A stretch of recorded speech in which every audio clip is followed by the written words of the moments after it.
제가 어제 교보문고에 가서 좀 몇 개 책을 좀 보는데 이런 내용을 좀 봤습니다. 어떤 공산권에서 이제 선교를 하고 있을 때인데요. 어떤 선교사님이 성경책을 몇 권 몰래 그곳으로 이제 가지고 들어갔습니다. 선교사님이 성경책을 가지고 왔다는 소식을 들은 그곳 믿는 사람들이겠죠. 그분들이 굉장히 기뻐했습니다. 그런데 선교사님이 가지고 온 성경은 이제 불과 몇 권이 안 됐습니다. 많이 가져갈 수가 없어서 몇 권을 가져갔는데 거기 있는 사람들은 뭐 여러 명이거든요. 그래서 한 사람당 성경을 하나씩 나눠줄 수가 없고 여러 명이서 한 권의 성경을 봐야 되는 상황이 됐습니다. 그래서 선교사님이 우리가 성경이 66권이지 않습니까?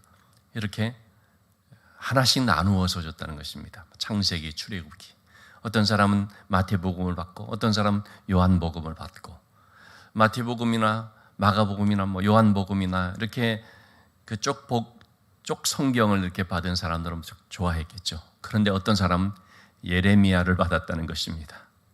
예레미야서를 보면은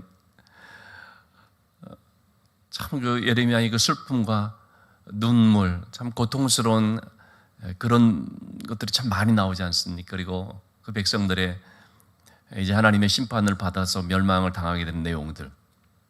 예레미야는 뭐 처음부터 끝까지 이제 그런 내용이라고 볼 수가 있겠죠. 근데 여러분 성경에 예레미야만 있는 건 아니지만 어쨌든 자기가 받은 게 예레미야서만 받았다고 한다면 좀 어땠을까요? 그런데 예레미야서를 받은 사람들이 참 행복해했다는 것입니다. 왜 그런가 봤더니 예레미야에서 가장 많이 나오는 말씀이 뭐냐면 여호와의 말씀이니라. 여호와의 말씀이 임하니라. 오늘 우리 맨 마지막 구절에도 보면은 여호와의 말씀이니라 이렇게 맞춰지는데요. 그 말이 가장 많이 나온다는 것입니다. 그래서 여호와의 말씀이 나에게 임하였다. 여호와의 말씀이다 하는 그 구절이 가장 많이 있어서 그래서 예레미야서 말씀을 본 사람들이 참 행복했다는 그런 부분을 제가 짧게 좀 봤습니다. 그러면서 참 일리가 있겠다는 생각이 들어졌습니다. 여러분 우리가 지금 계속해서 새벽기도 말씀에 예레미야서 말씀을 이제 보지 않습니까? 어떤 의미에서 보면은 늘 같은 내용을 반복하는 것처럼 보여줄 수가 있는데 그런데 마치 예레미야 말씀만 받아서 그래서 그 하나님의 말씀이 나에게 임했다는 것으로 행복했던 그런 사람들 한번 연상하면서 말씀을 이렇게 보면 어떨까 싶은 생각이 들어지는 것입니다. 정말 예레미야 말씀에는 하나님께서 예레미야에게 주시는 그 말씀들이 좀 여러 가지로 이제 표현이 되죠. 계속 하나님께서 주신 말씀이다 하는 그런 내용들이 나오죠. 자, 오늘 말씀도 예레미야의 하나님 앞에서의 질문과 거기에 대한 하나님의 답변 이런 부분으로 구성되어 있는 것을 보게 됩니다. 먼저 예레미야가 하나님 앞에 한 가지 굉장히 중요한 질문을 하게 됩니다. 그것은 한편 예레미야의 마음에 아주 그 좀 속상한 그런 마음으로서 표현한 것이라고도 할 수가 있겠는데 1절의 말씀을 보시면 내가 주와 변론할 때에는 주께서 의로우시나이다. 하나님은 의로우신 분이십니다. 공의로우신 분이십니다. 그런데 내가 하나님 앞에 질문하는데 악한 자의 길이 형통하며 반역한 자가 다 평안한 것은 무슨 까닭입니까? 예레미야의 눈으로 볼 때에 아니 악한 자들이 형통하다는 것입니다. 하나님께 반역하고 있는 자들이 지금 평안하다는 것입니다. 하나님께서는 이 백성들을 멸한다는 말씀만 하고 있지 사실은 지금 아직 그 하나님의 말씀이 이루어진 건 아니거든요. 하나님께서 징계하신다라고 했지만 아직 그게 이루어진 건 아니거든요. 그러니까 지금 이 시점으로 보게 되면 악한 자들은 여전히 떵떵거리면서 있는 것입니다. 아니 무슨 하나님 멸하신다고 했는데 바로 아무 일 없지 않느냐. 거짓 선지자들이 그러니까 더 활개치고 날뛰는 거죠. 그리고 많은 사람들 거기 동조하는 것이죠. 예레미야는 무슨 심판이 임한다고 말하고 있지만 그러나 봐라 얼마나 평안하냐. 평화로다. 오직 평안이다. 그게 하나님 뜻이다. 이렇게 거짓 선지자들의 얘기를 하는데 그게 또 먹혀 들어가는 것이죠. 왜? 실제 평안한 것처럼 보여지니까. 마치 북한에서 막 미사일을 쏴대고 하지만 우리는 어떻습니까? 평안하잖아요. 사실은 이게 평안한 건 아니잖아요. 그렇지만 너무 이렇게 우리가 익숙해져 버려서 하나의 관성이라고 해야 할까요?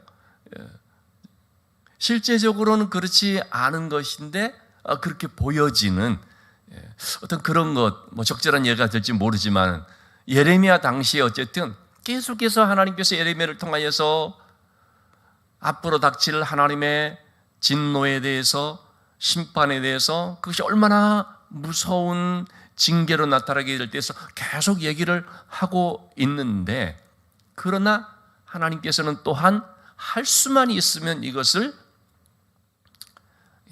조금 더 유예를 하시려고 하시죠. 왜냐하면 한 사람이라도 돌아오게 하기 위해서 조금이라도 더 기회를 줄 수 있도록 시간을 하나님께서 좀 이렇게 주시는 것이죠. 그런 뜻이 있는데 그걸 모르고 아니 지금 뭐 얼마나 괜찮느냐, 아무 일 일어나고 있지 않지 않느냐, 이렇게 얘기를 하게 되는 거죠. 그래서 분명 그들의 눈으로 보면 굉장히 평안한 것 같고요.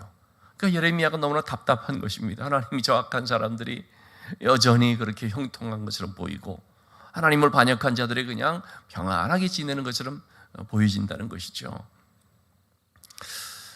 우리가 시편 37편 1, 2절의 말씀을 봐도요, 다윗의 하나님께 대한 참 토로하는 것이 이렇게 나오죠. 하나님, 참 왜 악한 자들이 이렇게 형통합니까? 그래서 하나님의 말씀이 나오죠. 너는 그런 악한 자들의 형통에 대해서 불평하지 마라, 악한 자들에 대해서 시기하지 마라 말씀을 하시죠. 그러면서 하신 말씀이 그런 악한 자들은 풀같이 속히 배임을 당할 것이고 또 들의 채소같이 쇠잔하게 될 것이다 하는 말씀을 하십니다. 반드시 하나님께서 그에 대해 합당한 심판을 하신다는 것입니다.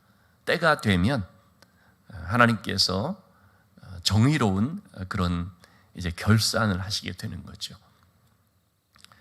그래서 지금은 마치 형통한 것처럼 보일지 모르지만 한순간에 배임을 당하는 풀처럼 계절이 확 바뀌면서 순식간에 떨어져 버리는 낙엽과 같이 쇠잔해져 버리는 그런 일들이 있게 됨을 말씀을 하십니다. 자, 오늘 예레미야의 질문에 대해서도 하나님께서 예레미야에게 주시는 대답을 우리가 살펴볼 수 있습니다. 예레미야는 하나님 앞에 하나님 정말 이들이 너무나 악한데 어떻게 이들이 그냥 있습니까? 우리 4절의 말씀을 한번 2절 말씀을 한번 볼까요? 이제 2절을 보시면 그들의 악함에 대해서 예레미야는 이렇게 말하고 있죠. 그들의 입술, 그들의 입은 죽게 가까워 그들의 마음은 머니이다. 이사야서 29장에서 이미 한번 우리가 살펴봤던 거죠. 하나님께서 그 백성들에 대해서 뭐라고 했습니까? 이 백성들이 입술로는 나를 공경하지만 마음은 내게서 멀도다 그랬거든요. 그들이 입술로는 하나님 잘 섬기는 것처럼 그리고 재물도 많이 가져오고 모든 그런 제사도 잘 드리는 것처럼 보이지만 실제로 그들의 마음은 전혀 담겨 있지 않은, 마음은 하나님께서 그냥 습관적으로 형식적으로 보여주기 식으로 입술로만 그렇게 하고 있다는 것을 하나님 말씀하시죠. 예레미야가 바로 그것을 다시 한번 지적을 하고 있습니다. 이들은 왜 악한 자들인가? 입술로만 하나님을 섬기고 있고 마음은 실제로 하나님을 떠난 사람들이라는 것이죠. 자, 4절의 말씀에서도 언제까지 이 땅이 슬퍼하며 온 지방이 세수가 마르리까 짐승과 새들도 멸절하게 되었사오니 이는 이 땅 주민이 악하여 스스로 말하기를 그가 우리의 나중일을 보지 못하리라 함이니이다. 이 땅에 지금 피조물들까지도 슬퍼하고 탄식할 정도로 너무나 세상이 죄로 관영하고 이 유다 백성들이 너무나 악하다는 것입니다. 이 땅 주민이 너무 악하다는 것입니다. 괜찮다, 괜찮다. 지금 뭐 아무 일 일어나고 있지 않다. 이렇게 지금 말들을 하고 있다는 것이죠. 자, 여기에 대한 참 예레미야는 하나님 앞에 어떤 의미에서 보면 조금 불평스러운 질문을 하고 있는 것이, 하나님 도대체 언제까지 이렇게 놔두십니까? 하는 어떤 그런 심정이었을지 모르겠습니다. 이것은 또한 하박국도 마찬가지였습니다. 이런 예레미야의 심정을 하박국도 그대로 말을 하거든요. 우리가 하박국서 1장, 2장에 보면은요, 바로 그런 내용인데, 하나님 앞에, 하나님 이 땅의 이런 죄의 관영함을 보시면서 언제까지 그냥 놔두시겠습니까? 그런 하나님 앞에서의 호소하는 내용을 볼 수가 있죠. 거기에 대해서 하나님께서 하박국이 그런 질문에 이제 대답을 해주시죠. 이제 하나님의 심판이 오게 되는데, 그런데 그 하나님께서 이 백성들을 징계하시는 수단으로 삼은 것이 뭐냐면 바벨론 군대라는 거죠. 그러자 하박국이 깜짝 놀라서, 아니 하나님, 이 땅의 주민들이 물론 악하지만 바벨론은 그보다 더 악하지 않습니까? 아니 어떻게 더 악한 자를 도구로 사용할 수 있습니까? 하고 묻는 두 번째 질문이 또 나오죠. 거기에 대해서 하나님께서 바벨론이 의로워서 유다 백성들을 그들을 통해 심판하는 것이 아니라 단지 그들은 도구일 뿐이다. 유다 백성들을 심판하고 난 뒤에 바벨론은 더 큰 심판을 받게 될 것이다. 다만 바벨론이라는 도구를 통해서 이 백성들을 새롭게 하시는 하나님의 뜻이 있다 하는 것을 이제 깨닫게 해주시죠. 그러자 하박국이 하나님이 하시는 일들은 너무나 놀랍고, 그래서 그것은 우리를 완전히 멸하는 것이 아니라 새롭게 하시는, 즉 하나님의 구원의 섭리가 담겨 있다라는 사실을 깨닫고, 비록 바벨론 군대가 이 땅을 들어와서 짓밟으면서 무화과 나무에 무화과가 없고 포도나무에 열매가 없고 우리의 이런 짐승들이 없고, 그럴지라도 난 여호와로 인하여 즐거워하며 나의 구원의 하나님으로 인하여 찬송하리로다 하는 놀라운 고백을 하죠. 그게 바로 이제 예레미야 시대의 그 내용이거든요.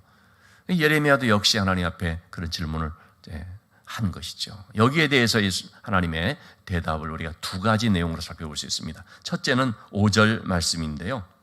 만일 내가 보행자와 함께 달려도 피곤하면 어찌 능히 말과 경주하겠느냐. 이 말은 이 보행자와 함께 달려도라는 것은 지금 유다 백성들 중에 악한 자들을 두고 하는 말이죠. 종교 지도자라든지 거짓 선지자라든지 악한 왕이라든지 이와 같은 이 악한 자들을 가리켜서 보행자라고 얘기를 하고 있습니다. 그들의 악이 걷는 수준이라고 한다면 그런 자들을 대하는 것도, 그런 자들과 다투는 것도 예레미야가 지금 피곤하거든요. 그런데 이제 그것하고 비교할 수 없는, 여러분 사람하고 말이 같이 달릴 수가 있습니까? 사람하고 말은 비교 대상이 아니죠. 아무리 사람이 달려도 말이 달리는 것하고는 이거는 비교할 수가 없죠. 말이 월등하게 힘있고 빠르고 그러지 않습니까? 이 보행자라고 하는 사람은 이 유다 백성 중에 악한 자라고 한다면, 말이라고 표현된 자는 누구냐면 바벨론 군대를 말하는 것이죠. 그보다 더 악한 이 바벨론 군대가 들어오게 되는데, 지금 유다에 있는 거짓 교사라든지 유다에 있는 악한 자들 때문에 예레미야, 네가 그들과 다투면서 이렇게 피곤하다면 앞으로 바벨론이 들어와서 하게 될 그런 악한 일들을 보면은 그거 어떻게 감당하겠느냐. 이 정도로 피곤해하지 말라라는 것이죠. 앞으로 더 큰 일이 일어나게 된다는 것입니다. 지금 정도가 아니고 앞으로 있게 될 것은 정말 엄청난 그런 무서운 일들이 있게 될 것이다라는 것이죠.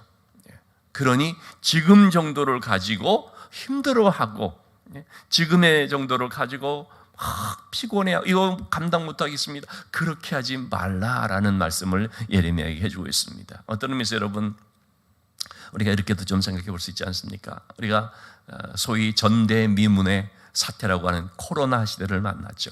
정말 경험해보지 못했던 그런 코로나, 참 한 3년의 이런 기간은 글쎄요, 앞으로 어떻게 이 시기를 우리가 회상할지 모르겠습니다만 어쨌든 굉장한 일을 만나지 않습니까? 여기 이런 일을 통해서 참 많은 교회들, 우리 뭐 교회도 마찬가지죠. 많은 성도들이 신앙이 많이 약화되고 주일날 예배 드리는 것이 막 식어져 버리고 어쨌든 신앙이 좀 꺾여지고 말이죠. 그런 일들이 막 있는 거 아닙니까? 그런데 앞으로 여러분 이 코로나보다 더한 일이 있을 수가 있는 거거든요. 이 코로나와 비교할 수 없는 어떤 더 큰 사태가 벌어져서 그래서 신앙생활하는 데 있어서 정말 힘겨워할 수 있는 일이 있을 수 있거든요. 그러니까 지금 코로나 정도에도 허덕이고 피곤해가 한다면 앞으로 말과 같이 그렇게 더 크게 닥치려던 일들이 있게 된다면 그때 어떻게 감당하겠느냐라는 말씀으로 우리가 생각해 볼 수 있다는 것입니다. 그러니까 이 정도는 이거 정말 거뜬하게 우리가 감당할 수 있습니다. 이 정도로 신앙이 꺾이고 뭐 열심히 약해지고 예배 드리는 걸 주저하고 그러면은 안 된다라고 하는 것이죠. 그 점을 우리가 경각심을 가지고 생각해 봐야 된다고 봅니다. 어떤 이런 정도로 해서 신앙이 조금 적당히 되는 걸 핑계 삼고 그 걸핏하면은 코로나 때문에요. 그런 식으로 되면 안 된다라고 하는 거죠. 앞으로 더 큰 신앙의 위기를 만날 수도 있는 것이니까.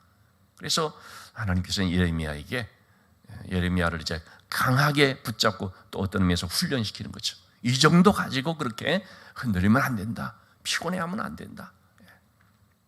더 큰 것을 생각하면서 이 정도쯤이야 하면서 감당할 수 있어야 되겠다 하는 그런 말씀을 우리가 이해를 하면 좋겠습니다.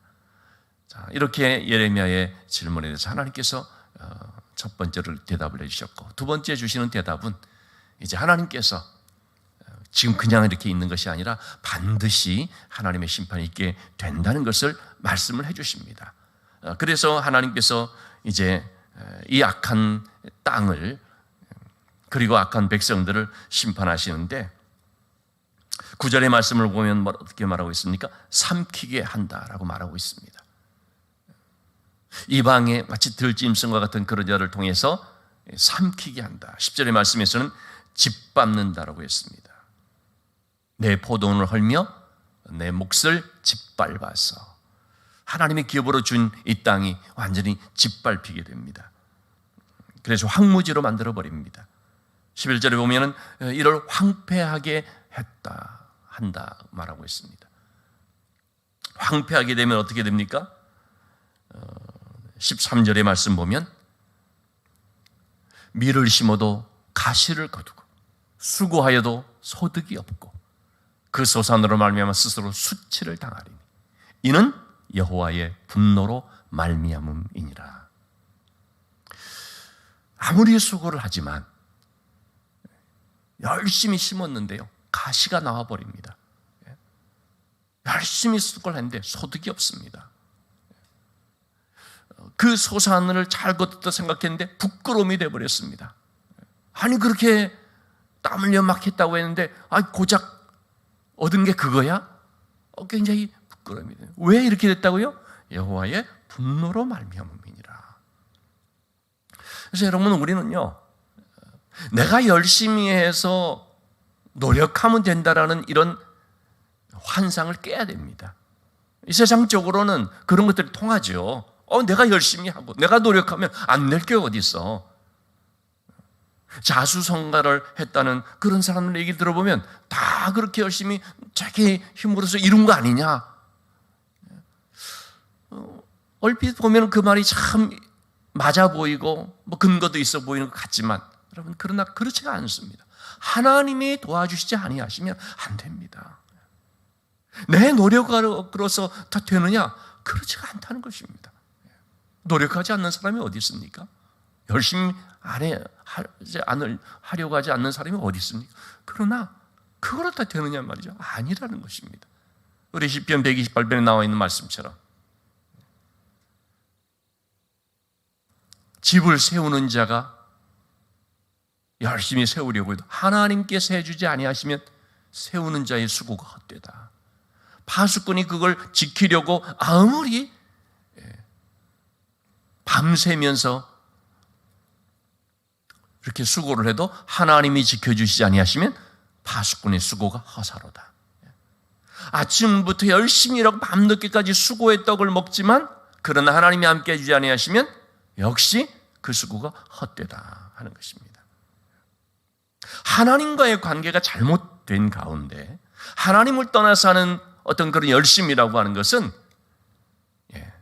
분명 거기에 많은 땀이 들어가고 수고도 들어갈지라도 결국은 뭡니까? 소득이 없는 것입니다.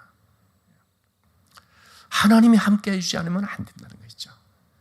하나님의 은혜 안에 있을 때 하나님께서 그러한 모든 것들을 또 은혜로 주시는 것이지요.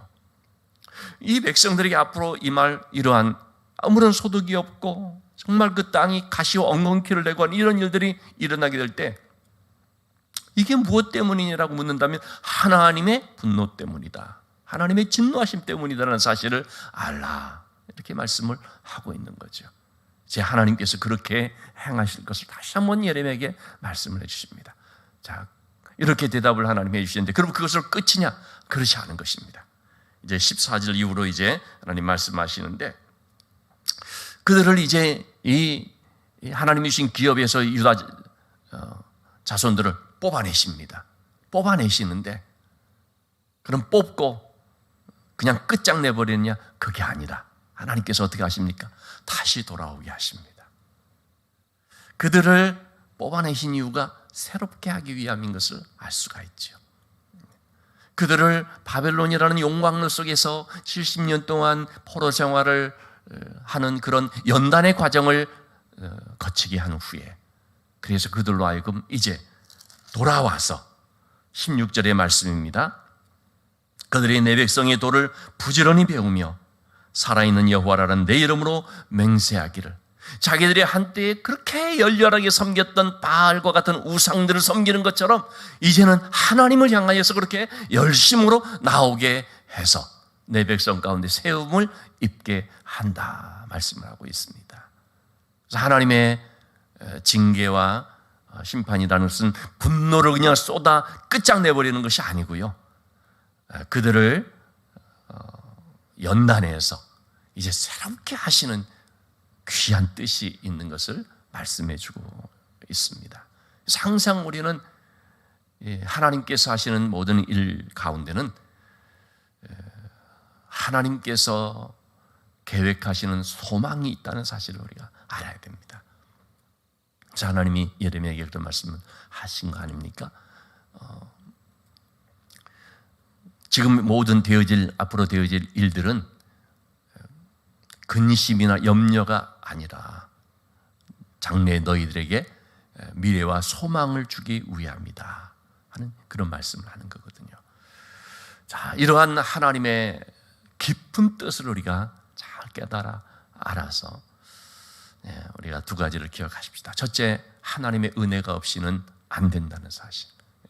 꼭 하나님의 은혜로만 되어진다는, 아무리 우리가 수고하고 열심히 한다 해서 열매 맺는 것이 아니라 하나님의 은혜로 되어진다는, 하나님이 은혜 주셔야 열매가 된다는 사실을 우리가 꼭 기억하고, 두 번째, 하나님께서는 우리를 징계하시기를 기뻐하시는 것이 아니라 우리를 새롭게 하시기를 기뻐하신다는 사실, 우리를 더 귀한 하나님의 자녀로, 더 하나님의 마음에 합한 자가 되도록 하기 위하여서 계속해서 연단에 가시면서 우리를 만들어 가신다는 사실, 이거를 우리가 생각을 하십니다. 그것이 하나님의 사랑이다라는 걸 우리가 깨닫고, 오늘도 우리가 바로 하나님의 그 참 은혜 안에서 또 그 사랑을 붙잡고 소망을 가지고 하나님이 우리의 미래를 더 좋게 인도해 주신다, 더 복되게 인도해 주시고자 하신다, 이걸 우리가 기억하시면서, 그래서 오늘도 우리가 이 하나님의 말씀이 나에게 임하는 그 말씀을 붙들고 사는 삶이 되기를 주님의 이름으로 축원합니다.